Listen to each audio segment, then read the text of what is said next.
watazamaji wetu wa Saole TV. Juzi tulitoa ofa ya msimu wa sikukuu na watu wengi wameomba tuoneshe document kwamba hiyo 30% punguzo lake limekaa. Lakini kabla sijaingia hapo, nitoe wito kwa wale wafugaji wanaofuga wenyewe. Bado tunaendelea na zoezi la kuchukua bidhaa pojo, kinyesi pamoja na wale sungura.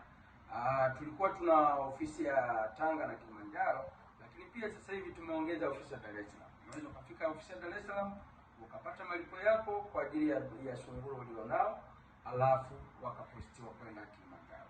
Asante. Kwa hiyo tutaanzia kwenye vifurushi vyetu.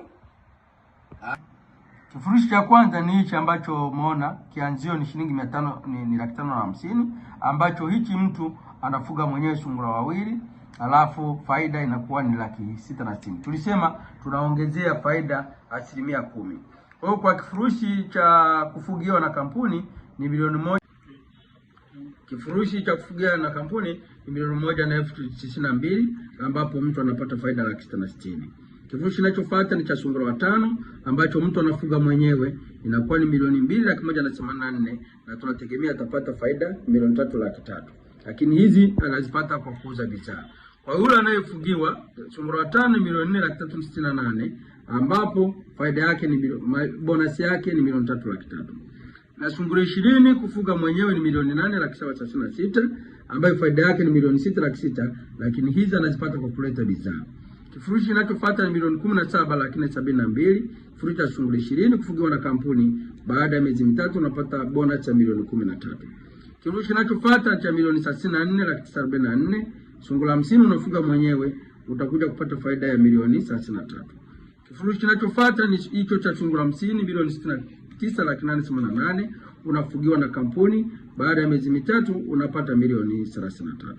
Na kifurushi kinachofuata ni cha sungura 139 kufuga mwenyewe, baada ya miezi mitatu unapata milioni 66, lakini hizi unazipata kwa kuleta bidhaa kwenye kampuni. Na kifurushi hicho cha sungura 100 kufugiwa na kampuni milioni 276,552, ambacho unafugiwa na kampuni, baada ya miezi mitatu unapata bonus ya milioni 66. Kifurushi kinachofuata ni milioni 559, ni kifurushi cha sungura 400, ambacho baada ya Saole TV, hayo ndo maelekezo au ndo ufafanuzi wa ufupi kuhusu vifurushi. Kwa hiyo kuhusu vifurushi vyetu vipya kwa ofa hii ya msimu wa sikukuu. Kwa hiyo nitoe wito kwa wafugaji waliopo kwenye kampuni, wanaruhusiwa kuendelea kuongeza mikataba, lakini pia na wafugaji wapya. Ni fursa kwao ambao umekuwa ukitufuatia muda mrefu hujaweza kunufaika. Ni wakati wako sasa wa kunufaika, ili mwaka 2026 uwe ni mwaka wako wa kufanikiwa. Ukiwekeza leo, mwaka kesho, ukiwekeza mwezi wa 12, mwaka kesho utaanza kunufaika, na mwaka 2026 ukawe na mafanikio kwako na kutimiza ndoto zako. Asanteni, karibuni sana Saole Company.